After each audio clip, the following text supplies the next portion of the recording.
The Catskill Mountains are one reason why the Esopus and Catskill Indians were really some of the last Lenape people to leave their homeland. On the heels of Indigenous Peoples Day, Kaatscast sat down with Justin Wexler of Wild Hudson Valley for an interview about the Catskills' own native history. If you've ever wondered about the people who came before us and where they are today, stay tuned. Kaatscast would like to thank the Nicholas J. Juried Family Foundation for a generous grant that helps ensure the continued production of this podcast with a renewed focus on Catskills history, starting with this very episode. Thanks also to Briars and Brambles Books, the go-to independent book and gift store in the Catskills, located in Windham, New York, right next to the pharmacy, just steps away from the Windham Path. Open daily. For more information, visit briarsandbramblesbooks.com or call 518-750-8599. Inquire about some of the books Justin recommends later in the show. In preparing for this episode, it was important that we identify a trustworthy source of information. And having joined some of Justin Wexler's previous presentations on the subject of Indigenous people, he was top of mind. While Justin is native to the area, he's not native and doesn't pretend to be. These are important details that came up in the course of our conversation, and in just a moment, you'll hear why interviewing an Indigenous Catskiller in the Catskills is an unlikely proposition. We met up with Justin at Wild Hudson Valley's Eco Camp in Cairo, New York. I grew up just across the river in Hudson, and I've lived much of my life in Columbia, Greene, and Albany counties. As a young kid, I mean, really, all the way back to a toddler, I was obsessed with the outdoors, with nature. And by the time I was in second or third grade, I realized that the people who'd have the deepest knowledge about the natural world would be the people who had lived where I lived for the most generations. And going to the school library, I did a lot of reading, and I soon realized that the native inhabitants of the Hudson Valley, Delaware Valley, and Catskills no longer lived here, that they had been driven west almost 3 centuries ago. So by ninth grade, I started the historical research that I'm still doing today. So it's been many years of working with historic documents and connecting with the native people descended from here. So normally when I'm doing a presentation or lecture or leading a walk, I start off by describing how I conduct my research, and I always make sure that anyone present is aware of the fact that I am not a native person, I am not Lenape, I am not representing any of their communities, and that I strive to do my work as objectively and respectfully as possible. But really, I think I might be the only person who, maybe one of 2 people or 3 people on the planet who have explored this history in this kind of depth. I work with their contemporary communities, with their cultural revitalization and language departments to help the Lenape people, Mohican people, figure out, I unearthed vocabulary that was lost on their exodus west. And I work with them on exploring places that were important to their ancestors when they were still living here, and tracing families, tracing even their last names to their roots here in the Catskills, and the region around. And the fact of the matter is that the people who are native to this area no longer live in this area. The majority of the native people to the Catskills region today are living in Ontario, with some descendants in Wisconsin and Oklahoma. And it's been that way for anywhere from 200 to 280 years, depending on which ancestors moved and when. So there are a lot of names that float around in this area, and we're trying to wrap our heads around what they all mean and how they're related to each other. Lenni Lenape, Stockbridge Munsee, Algonquian, Mohican, Esopus, Delaware. How do all of these relate to each other, and are they all relevant to this region? Yes, they are all relevant to this region. I actually have created a handout with a glossary for educators and organizations explaining those terms and others because there's so much confusion. If you go back in time just a few centuries, virtually any native person you'd encounter in the Catskill Mountains and in the Delaware and Hudson valleys would be speaking a dialect of an Eastern Algonquian language, and that language would fall within a subgrouping that some linguists classify as the Delawarean family. So these are a group of languages that descend from what might be called Proto-Delawarean, and that might have been spoken 1,500 years ago. And over time, as accents shifted into dialects, those became mutually unintelligible and became new languages that include Mohican and what linguists call Munsee and Wenami, which are the three main languages which were spoken from Lake Champlain all the way down to Delaware Bay. So all of these people call themselves Lenape. That was true 800 years ago, and that is true today. In all of their communities, they use variations of the word Lenape, which just means human being. Even the Mohican people, who have also that nationality as Mohican, use the word Nanolpao, which it's the same word. That's also true for other Algonquian peoples. I find a lot of confusion in the Hudson Valley around the word Algonquian. Algonquian refers to a language family. It's a language family that stretches across the northern part of the North American continent and includes dozens of different languages. It derives from Algonquin, which is an ethnic group of people speaking Algonquin language who live in the Ottawa River Valley in Canada. But there is no people in the Hudson Valley who ever called themselves Algonquin or anything like that. Algonquian is just a word used by linguists to classify languages. Lenni Lenape was a term coined by Lenape people in the 18th century to differentiate themselves from other native people. Originally, they called themselves Lenape, and when they met white people, they called them Wapsit Lenape, which is white people, or when they met black people, they called them Sucsit Lenape, so same idea. And soon Lenape was used to refer to indigenous people. And in order to differentiate themselves from other Lenape people, they called themselves Lenni Lenape, which just means original human beings. So they're like the legit Lenape. It's not used very often. Lenape is what you hear most often. How long has this area been inhabited by human beings? Oh man, not too long after it became inhabitable. My work really focuses on the late woodland period, which goes back about 1,200 years ago. But, humans have been in the Hudson Valley for at least 8,000 to 10,000 years, maybe longer. New evidence surfaces all the time that pushes back how long humans have been in the Americas. So a very long time. So Lenape may not even have been the first people. They definitely were not. According to the oral histories, they were not the first people here. And that is supported by genetic studies, linguistic studies, and the archaeological record, although that's always questionable and always heated debates when it comes to archaeology. But Algonquian languages seem to have originated in the Columbia River Plateau area, close to the Pacific Northwest, maybe 7,000 years ago.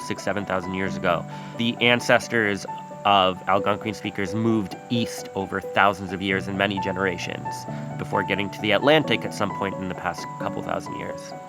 And what was the relationship with the Catskills? Did they live in the mountains, or did they use it as a hunting area? Where were they, and how did they move around?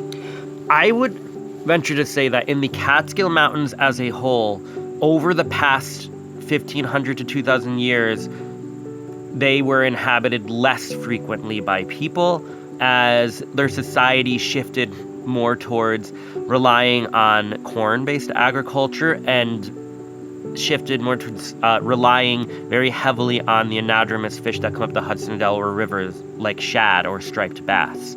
Quick side note, anadromous fish hatch in freshwater, then spend most of their lives in the ocean before returning to freshwater to spawn, repeating the cycle.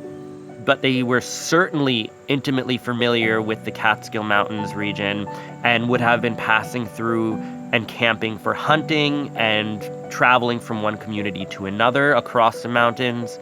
And by the early 18th century, the milder, more fertile valleys in the Catskill Mountains became a refuge for the Esopus and Catskill Indians to retreat to, really, within their own homeland, but to retreat to as it became more and more difficult for them to live closer to the Hudson and Delaware rivers. The Catskill Mountains are one reason why the Esopus and Catskill Indians were really some of the last Lenape people to leave their homeland.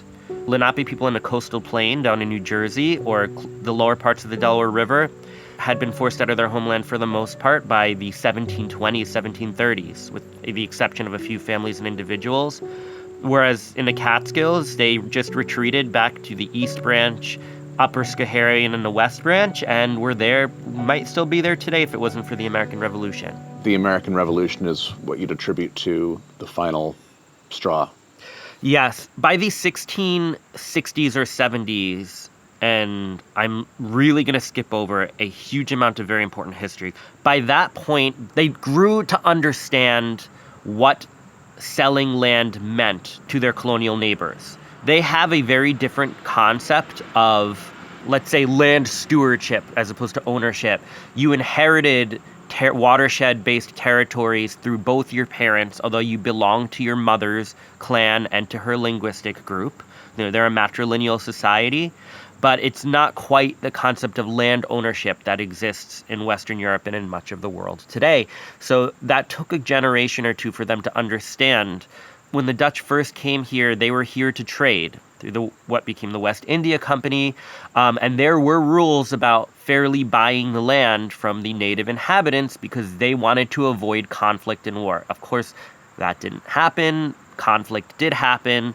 That's a whole other story, and they became experts at swindling people out of land and creating fraudulent deeds, which the native inhabitants of the region had to fight and still are in some cases fighting today, centuries later. But basically by the 1760s, they had legally on paper, sometimes fraudulently, lost title to all of their homeland, ancestral land. That was partially through land deeds, partially through the various treaties at Fort Stanwix in the 1760s that created a borderline that mostly followed the chain of the Appalachian Mountains and created Indian territory to the west and British colonies to the east.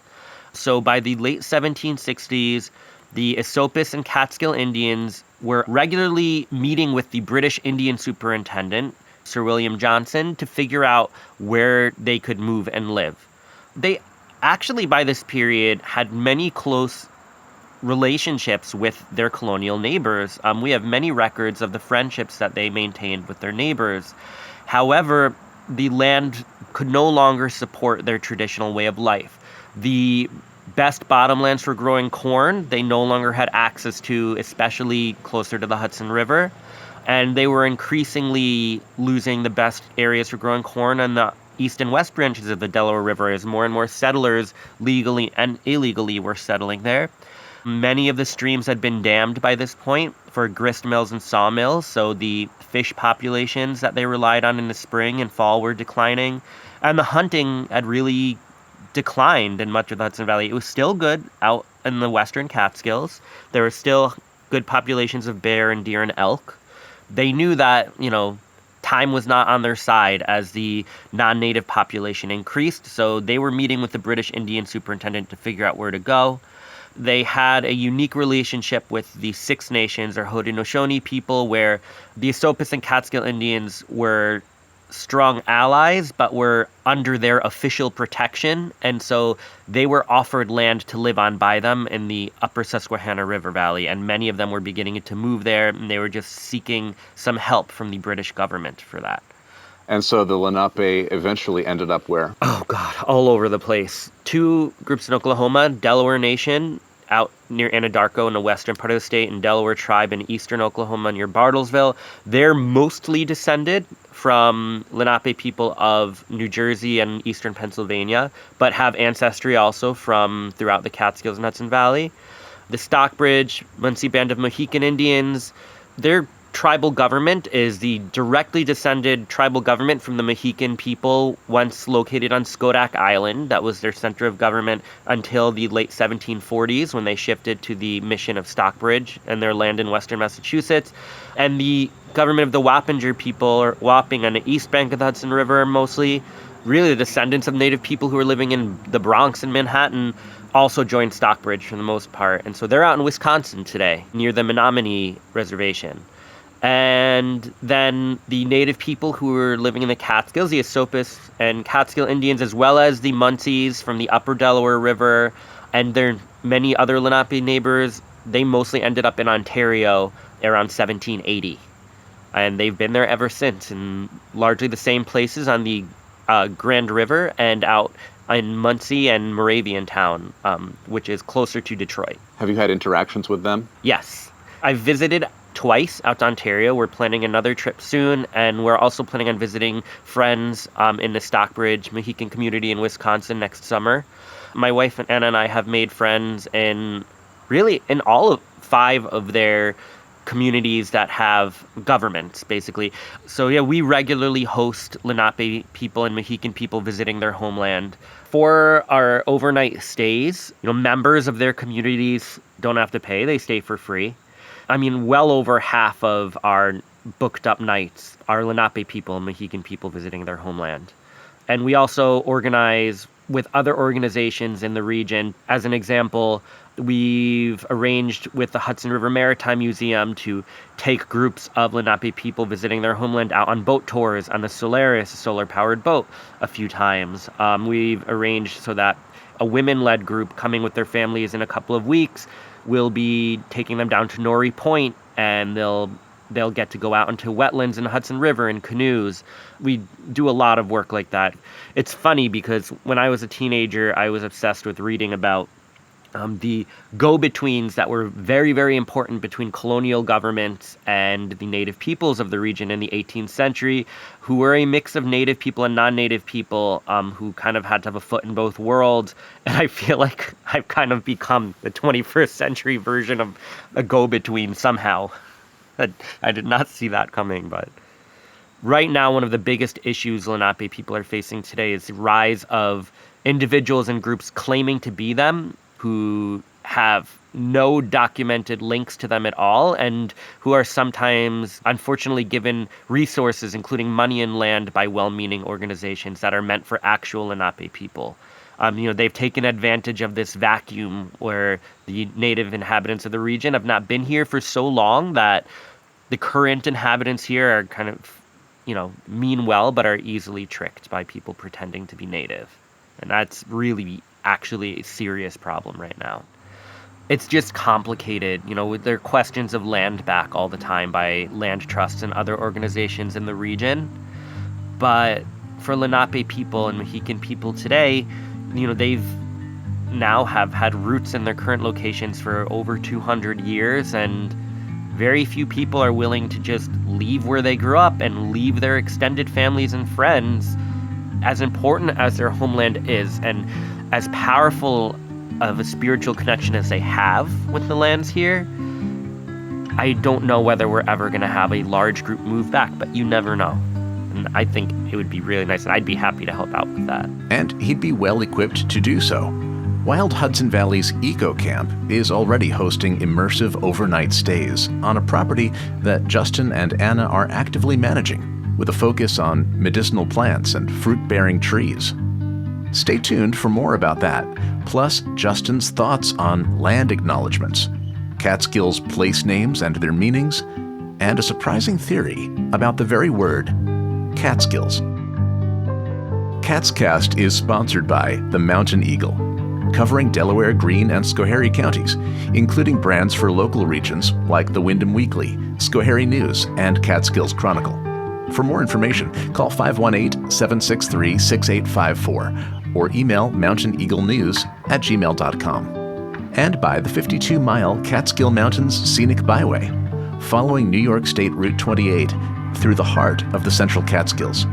For maps, itineraries, and links to area restaurants, shops, and accommodations, visit sceniccatskills.com. Back at Wild Hudson Valley's Eco Camp in Caro, New York, Justin Wexler explained how Wild Hudson Valley came to be and its connection to the Catskill Mountains' indigenous past. I started Wild Hudson Valley in 2013 with the idea of working full-time in environmental education with a focus on the human relationship with the land. And learning from the people who lived here sustainably for generations, so to inspire people today to be better stewards of the land. In the past few years, my wife Anna and I decided it was time to teach on our own land. The property belongs to Anna's family. We had been teaching with other organizations between New York City and Saratoga County and all the way out to Western Delaware County. We still are, but we're also hosting people here, and we've provided a space for people to have immersive overnight stays where we do programming all weekend long and also host workshops and host Native people here who are visiting their homeland or just want to teach. And, we're also actively managing the landscape here for native plant species. We've planted over 150 species to enrich what is already growing here. We have a focus on growing native perennial fruit and nut crops like wild plums. And we've worked very, very hard on keeping the deer population at low, healthy numbers, which is a real challenge because there are no real natural predators of deer in the area. So we're trying to maintain the landscape in a way that would make it healthier environmentally, but also a better place for Lenape people to visit with more access to the plant medicines and foods traditional to them. Native people in the Catskill Mountains were one of the last groups to leave their homeland, and it happened in one step, basically. So the American Revolution came.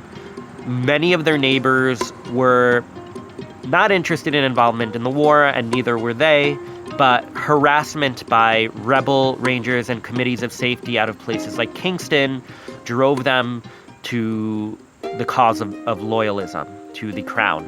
It's not necessarily because they cared about the British crown, but it was in their best interest and for their protection.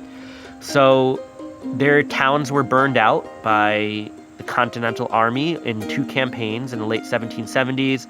They ended up as refugees in Fort Niagara, and by 1783, there are records of Esopus Indian people and probably Catskill Indians with them moving out to the Grand River in Ontario. That's where the British Crown would purchase 1 million acres from the Mississaugas and give it to their loyal Native allies, including the Six Nations, who had largely were loyal to the Crown during the American Revolution, and the British Indian Department was obligated to them. And so they live in communities in Ontario today because of that. So they basically moved there in one step. Very different than the Mohican people who, they didn't go directly from here to Wisconsin. They first moved out to Oneida, New York, then some ended up in Indiana, then in Michigan, then in several places in Wisconsin. The Oklahoma Lenape had even more of a travel over multiple generations. So it's unique that Native people from the Catskills went directly to Ontario and are living today in an ecosystem that's not very different from their homeland. They're close to the Onondaga limestone belt that also exists here in Ulster County and Greene County and would have been important to their ancestors here because of the veins of chert found in it. Another quick aside, chert is a hard, fine-grained silica rock that American Indians used to make tools and points, or arrowheads. And the tree species and animals and fish are almost the same out there. So they've been able to retain traditional knowledge about medicines and hunting and fishing methods that could not be retained in the same way by Lenape people who ended up in Oklahoma, let's say, because the environment is so different. One elder that I know, he sets fire to his yard every year to encourage morel mushrooms to grow there. And I just love that that's on a micro scale of what his ancestors were doing here, setting fire to their hunting grounds periodically in order to enhance the species diversity and make better habitat for deer, elk, turkeys, and the other game they were hunting. Because we know they were doing, in fact, the forest composition today in the Catskills shows where their settlements were. Michael Kudish has, talked and written a lot about this. He has discovered the tree species composition he's found that is fire dependent, you can overlay on a map of where their settlements were in the 18th century. So what we're seeing today, even with all the clearing for hemlock tanneries and pastures and charcoal, the trees that came back still reflect the Native people who lived here 250 years ago. And that's to me, an astounding legacy to leave behind, that your impact on the environment, positive impact, was so huge that even with the environmental destruction of the past 200 plus years, the forest still reflects their land management methods and is visible today from a car window. Tree distribution is not the only legacy the Lenape left behind. I asked Justin about their Algonquian language and some of the Catskills place names that resulted from it. I started working with vocabularies that had been created by the Moravian missionaries in the 18th century to better understand their culture through their language. Algonquian languages are extremely different from Indo-European languages like English. They're polysynthetic languages. So basically you're putting together morphemes or sound with meaning to create an entire sentence or two in one word.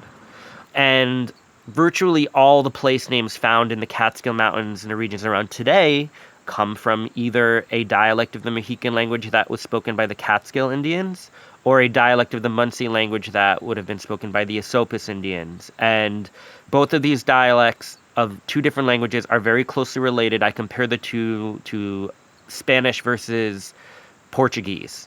They share enough vocabulary and grammar that they could basically understand each other with some work. Only in the past 10 years have I started working with their language departments, which has greatly improved my pronunciation. I was forced to get audio recordings 15, 20 years ago just so I could hear what it sounded like. And again, you have to remember the dialects that were spoken in the Catskills are no longer spoken today.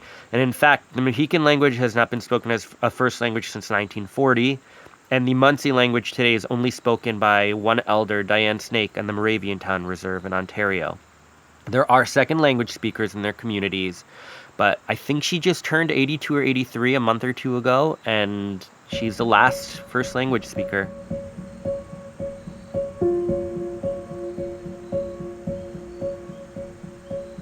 When a friend of ours, Kristen Jacobs, was visiting this past summer to help with a soundwalk project and also to do a few presentations of her own here, we took her up into the Catskills to Kaatscast Falls, and she was looking at a map in a kiosk of the Catskill Mountains, and she immediately was noticing all the place names, and she was translating them. And that's not always easy to do because they're frequently very garbled today. They've been changed over the centuries and are not necessarily, they don't look like how they should be. They were not written correctly.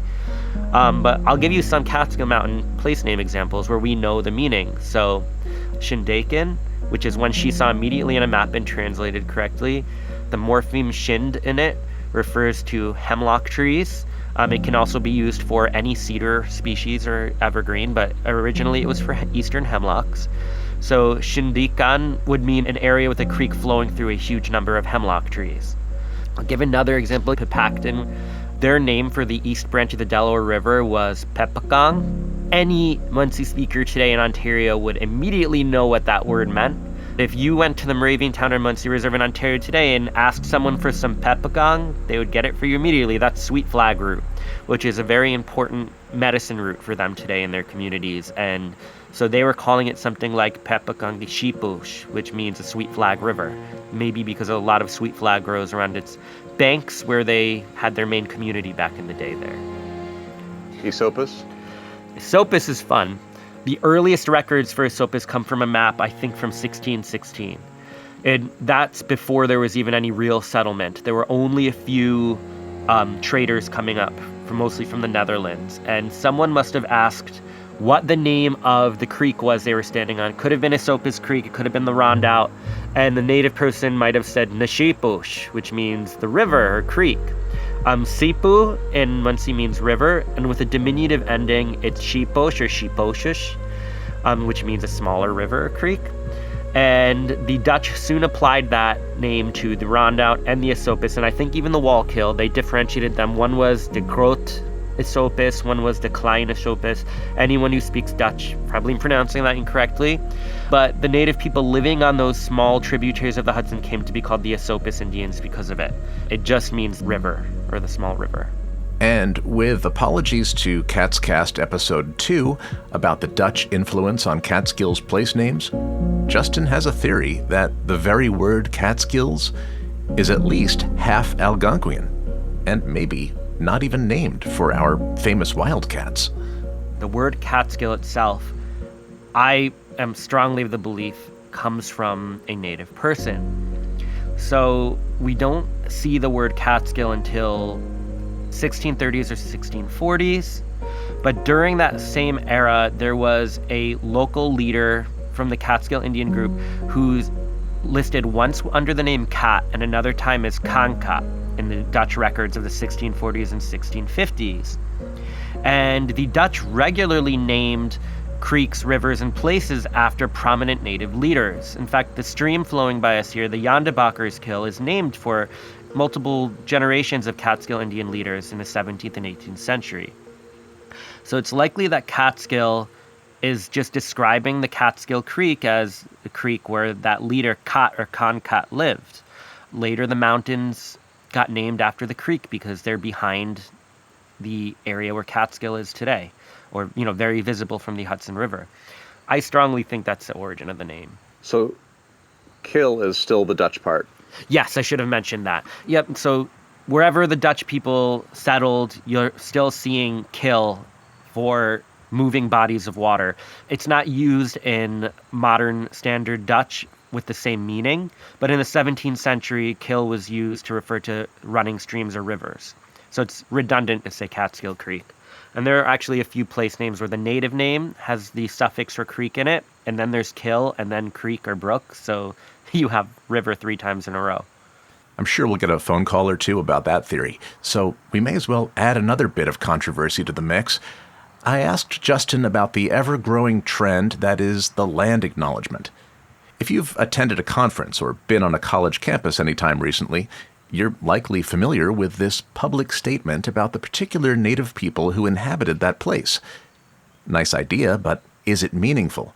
Or just performative? We put the question to Justin. The majority of native people that I've talked to about land acknowledgements, they find them to be performative or even annoying. The Stockbridge-Munsee Band of Mohican Indians, they've created a land acknowledgement for organizations in their homeland to use because they get so inundated by requests for land acknowledgements and help in crafting one that they just created a portion of their website, and I regularly direct people to that. I understand the purpose of land acknowledgements, but the argument I hear by native people is that they're empty. I've heard the analogy. It's like, imagine if someone came and took your bag from you and then acknowledged to everybody that that bag belonged to you while keeping the bag. They prefer meaningful connection, and most people I know are happy to help an organization create a land acknowledgement. I mean, it's better than them not happening. At least people are acknowledging their existence. That's the other problem, is how they're made, because sometimes land acknowledgements are very focused on the past and forget that they still exist as people today. So meaningful relationships, interaction, how can we do that? That is the other question. Who do you connect with? Are you connecting with official representatives from a tribal government or just with individuals? And how do you do that, and for what purpose? I think on the level of an organization, let's say a land trust or a historical society or even, a municipality, it's much easier to offer something, whether that be invite people to come stay and pay for their travels and, show them something connected with their ancestors in your community archives, or take them out to a protected space and offer that space to them so that they can harvest medicinal plants there or find things that are of importance to them. I don't know. I feel like my work, which really is focused on reconstructing the pre-contact landscape in the region and understanding the native people's relationship with the land here, how they shaped the diversity of species here and how it shapes their culture and their folklore, rather than it be exploitative. I see myself as being in a privileged position that I got to grow up in their ancestral land and have the time and resources to devote much of my time to doing that. And so for me, that's my way of giving back is, I provide this research to them, to their language and revitalization departments, and host them and direct them to other organizations. I can't say what that relationship would look like for in other people or organizations. I think it would differ from group to group. And honestly, their tribal governments are often so inundated. The departments that work with cultural affairs or history are so overwhelmed with requests from their homeland that it can take months for people to get back. So while it's preferable to land acknowledgements, it's something that you have to be patient with because it could take years to form relationships. Say people want to research this more or learn more about it. Are there any resources now available, or tell us what you're working on that's going to be available? So I'm writing a relatively short book that it's basically a history focused mostly on the Catskill Indians in the northern Catskills, but also on the Esopus Indians because their histories are so deeply intertwined and they amalgamated together as a people. And their descendants are descended from both peoples today. And it's going to be a book describing their way of life, specifically on the Catskill Mountains, and their history over the past 400 years. Utilizing their oral histories as much as possible and primarily based on many unpublished ethnographic field notes and maps, surveys, diaries, etc., that are not known to the public today. And I'm going to be having that looked at before it's published. I want it to be reviewed by their descendants and have all the vocabulary, people's names, etc., looked at so we have a better idea of what they mean. That'll come out in the next year or two, hopefully. Otherwise, the only book I can really recommend is The Memory of All Ancient Customs by, I don't know how to say his name, it looks Scandinavian, Tom Midtrod, I think.